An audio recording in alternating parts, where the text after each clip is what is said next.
अगर लात नहीं खाना चाहते हो तो लात खाने वाली हरकतें भी मत करो। कितना सिंपल है ना ये। इससे सिंपल थ्योरी और क्या ही होगी। मगर गोदी मीडिया ऐसी गधी मीडिया हो गई है कि उसे ये बात समझ ही नहीं आ रही है। अरे भाई, कौन सा रॉकेट साइंस है ये। गाली नहीं खाना चाहते तो गाली खाने वाला काम भी मत करो। कितना आसान है ये। लग रहा है जैसे एलकेजी के बच्चों को पढ़ा रही हूं मैं। अरे वो सब भी ना इनसे तेज दिमाग वाले होते हैं। पहले पत्रकार इतना शानदार काम करते थे कि उन्हें गुंडे माफियाओं से खतरा होता था। अब इतना घटिया काम कर रहे हैं कि जनता से खतरा होने लगा है। नोएडा फिल्म सिटी में है इंडिया टुडे, आज तक का ऑफिस। इस ऑफिस की सुरक्षा के लिए कमांडो फमांडो लगाने पड़ गए। खाली सेना बुलानी बाकी रह गई थी बॉर्डर से। जानते हैं क्यों? क्योंकि इनके ऑफिस को लोगों ने घेर लिया, ये कहते हुए कि बहुत हुआ सम्मान तुम्हारी ऐसी तैसी।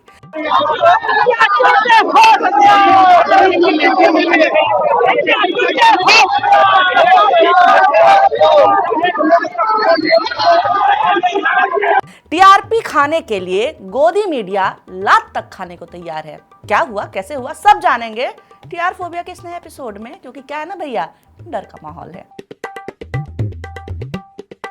नमस्कार, मेरा नाम है निवेदिता शांडिल्य और आप देख रहे हैं पॉलिटिक्स। हाँ, तो हम बात कर रहे थे इंडिया टुडे के घेराव की, कपकपाते कर्मचारियों की।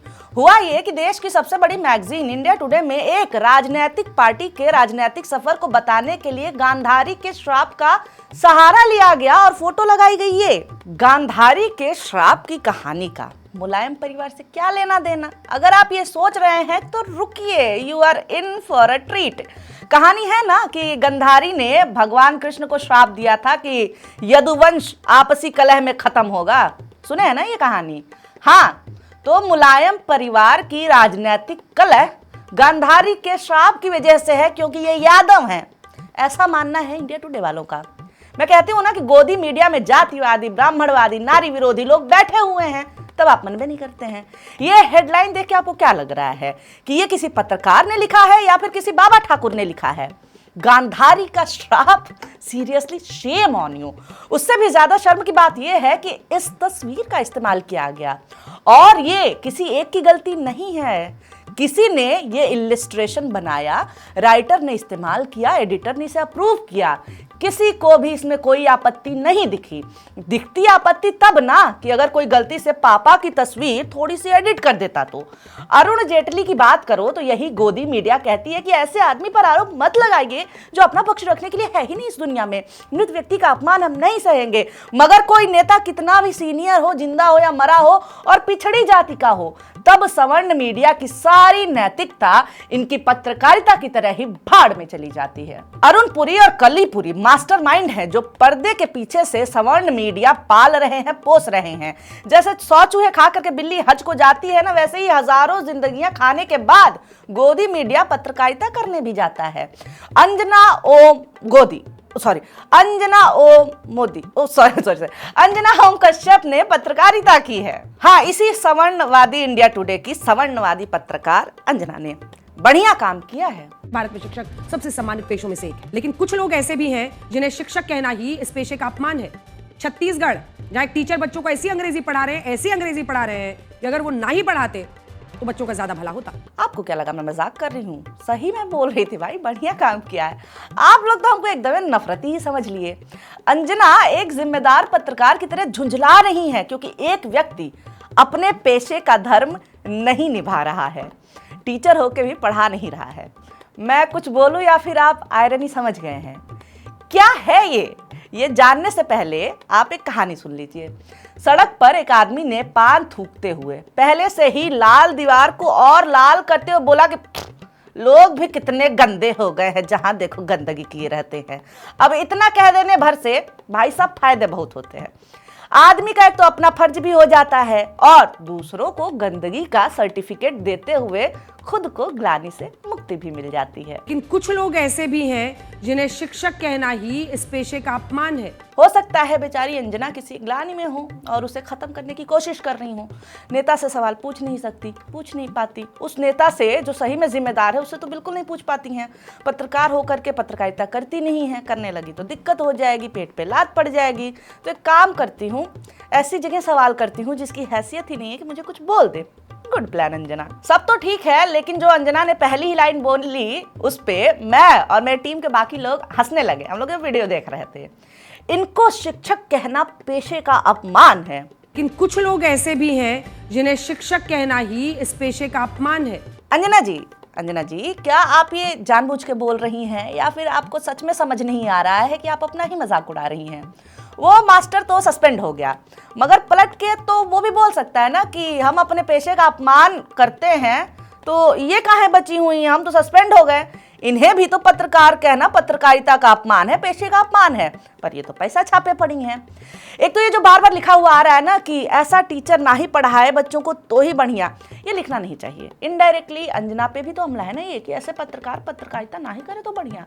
मत करो ये सब यार, आहत हो जाएगी बेचारी। चित्रा त्रिपाठी।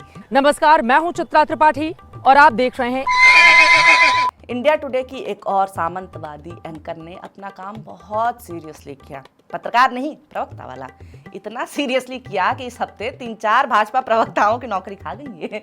हुआ ये है कि बिहार में एक ऐसा लड़का मंत्री बनाया गया है जिसके मंत्री बनने के सपोर्ट में ना पार्टी के पास कोई तर्क, ना उसके बाप के पास कोई तर्क, और ना ही खुद उसके पास कोई तर्क है। जो मंत्री बना उसे खुद नहीं पता है कि वो मंत्री क्यों बना दिया गया है। यार, बात हो रही है उपेंद्र कुशवाहा के बेटे दीपक प्रकाश की। श्री दीपक प्रकाश से माननीय राज्यपाल के समक्ष पद एवं गोपनीयता का शपथ ग्रहण करने का अनुरोध करते हैं। जी हाँ, वही लड़का जो मस्त जीन्स टी शर्ट पहन करके कैजुअल लुक में मंत्री पद की शपथ लिया। दीपक उपेंद्र कुशवाहा के बेटे हैं। उन्हें मंत्री बनाए जाने का एक ही कारण है, पिताजी। उसे भी ये बात पता है, कभी राजनीति में रहा नहीं है, चुनाव भी नहीं लड़ा, सीधे मंत्री बन गया। इसीलिए भोलेपन में कहें या फिर मूर्खता में बहुत गड़बड़ बयान दे दिया मीडिया के सामने। पत्रकारों ने पूछा कि सर आपको मंत्री क्यों बनाया गया है? दीपक भाई साहब कहते मुझे नहीं पता, पापा से पूछ लो। उस सवाल का जवाब आपको मेरा चयन क्यों किया गया, इसका जवाब तो मेरे पिताजी दे पाएंगे, मेरे पिताजी दे पाएंगे, पिताजी दे पाएंगे, पिताजी दे पाएंगे। बात सच भी है। केवल एक ही कारण है इस लड़के को मंत्री बनाने का, परिवारवाद। पिताजी बेटा नीचे आओ, हम आपके साथ है बेटा, प्लीज। मगर ये स्वीकार कर लिया तो भाजपा वाले किस मुंह से परिवारवाद को गरियाएंगे? अरे मोदी जी का क्या होगा जो कांग्रेस की विधवा पे सवाल उठा के चुनाव जीते हैं, जो परिवारवाद से त्रस्त हैं, बस अपनी पार्टी के नहीं। इस सज्जन को क्या तकलीफ है भाई, क्या तकलीफ है इनको? किसी को कोई जवाब नहीं सूझ रहा था। फिर एंट्री मारी चित्रा जी ने मस्त हीरोइन वाले स्टाइल में। इंटरव्यू में लोग नेता से सवाल पूछता है, चित्रा जी जवाब देने गई थी। वो कारण बता दिया दीपक को मंत्री बनाने का जो ना भाजपा के नेता सोच पाए थे, ना आईटी सेल। अब चलते चलते नेताजी आपसे आखिरी सवाल, क्योंकि बिहार में इतनी पलटी मार सियासत हम सब ने देखी है, तो परिवार के लोगों को अगर बड़े बड़े पद पे रखो तो कम से कम ये पलटने वाली बात नहीं रहती है। कब कौन सा विधायक किस पार्टी में चला जाए, कौन सा मंत्री कहाँ चला जाए, तो एक भय भी दूर कर देता है अगर परिवार के सदस्य बन जाए तो। हाँ, देखिए, यह जो डिसीजन हमारा है उसके पीछे और कारण उसकी काबिलियत, उसकी योग्यता के अतिरिक्त एक यह भी बड़ा कारण है जिसकी चर्चा आप कर रही हैं। इस जुझारू काम के बाद चित्रा जी को ऑफिशियली भाजपा आईटी सेल का हेड तो बना ही देना चाहिए। माने भाजपा के हित में भाजपाई भी इतना नहीं सोच पाए जितना चित्रा जी मेहनत करके सोचती हैं।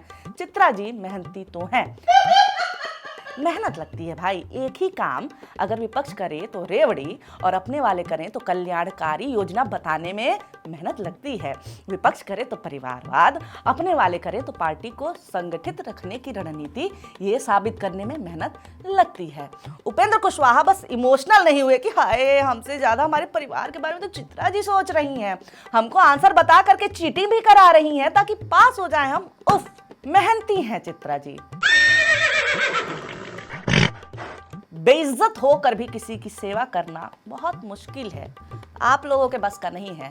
बेचारी जिसके लिए दिन रात मेहनत करती हैं वो भी इनको कुछ नहीं समझते। गोदी पत्रकार न जनता के न भाजपा के वाली हालत में है, ठीक है।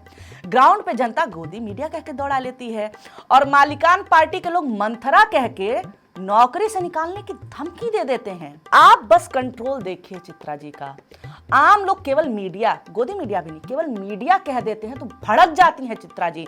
बाप दादा खानदान याद दिला देती हैं आम लोगों को। सभी लोग विकास के अपना अपना नारा लगा रहे हैं, बोल रहे हैं, सभी पार्टियां बोल रही हैं। देश के ये हाल है, मीडिया के ये हाल है कि मीडिया आ गया। मीडिया पे कोई नहीं, बदतमीजी नहीं, बदतमीजी नहीं, बदतमीजी नहीं भैया, बदतमीजी नहीं। तुम्हारे आराम में मेहमान की तरह हैं हम, बदतमीजी नहीं। इनको पीछे कीजिए। यहाँ पर आपको मुख्यमंत्री चुनना है, मुख्यमंत्री चुनना है, हम मुख्यमंत्री नहीं बनने जा रहे हैं। ये गलत बात है, ये गलत बात है, ये गलत बात है। इनको एक बार चेक कीजिए, पी के तो नहीं आए हैं, चेक कीजिए। विपक्ष के नेताओं के ऊपर तो बस हाथ ही नहीं छोड़ती, बाकी सब काम कर देती हैं, चीखम चिल्ली वगैरह सब मचा लेती हैं। शर्म नहीं आती है ऐसे प्रवक्ताओं को? नहीं चाहिए मुझे अपने शो में आलोक शर्मा। क्यों? क्या हुई? आलोक शर्मा जी को हटाइए। आप उत्तर प्रदेश में गायब हैं 89 के बाद, और आप बिहार में 40 सालों से गायब हैं, और पश्चिम बंगाल में 1977 के बाद से गायब हैं, और आप गुजरात में 1995 के बाद गायब हैं, और भाई नीतीश कुमार का तो उससे सुपारी निकाल के बात कर रहे प्रधानमंत्री नरेंद्र मोदी का 2014 से शुरू हुआ ना। अभी बता दे भाई, अभी बता दे। नहीं, आपने महत्वपूर्ण सवाल उठाया। उत्तर सुनिए, मेरी बात सुनिए। आराम से। आप बदतमीजी करके चली जाती हो। इतना एंगर इशू है बेचारी को, मगर मंथरा की उपाधि गिरिराज सिंह जब दे रहे हैं तब बेचारी मुस्कुरा रही हैं। देखिए, आप जो फूट डालने का मंथरा वाला काम करेंगी, ये नहीं चलने वाला है। नौकरी से निकालने की धमकी करोड़ों व्यूअर्स के सामने, पर मुंह नहीं खोला बेचारी ने। उफ। इसके बाद अगर आप जैसे विद्वान पत्रकार को और समझाना पड़े तो शायद आपके एडिटर को आपके विषय में कुछ सोचना पड़ेगा। अब हाँ, हमारी नौकरी ही चली। नाराज हो रहे, क्या बात है? मुझे तो बस रोना ही आ रहा है। इससे पहले कि मैं रो दूं, बाय बाय, चलिए बाद में मिलेंगे। क्या कहना आपका इस एपिसोड के बारे में, कमेंट कर दीजिए। वीडियो अच्छा लगा हो तो लाइक कर दीजिए, और ऐसे वीडियोस आते रहे इसके लिए मैंने बार बार बताया है क्या करना है, सब्सक्राइब करना है, कर दीजिए। धन्यवाद।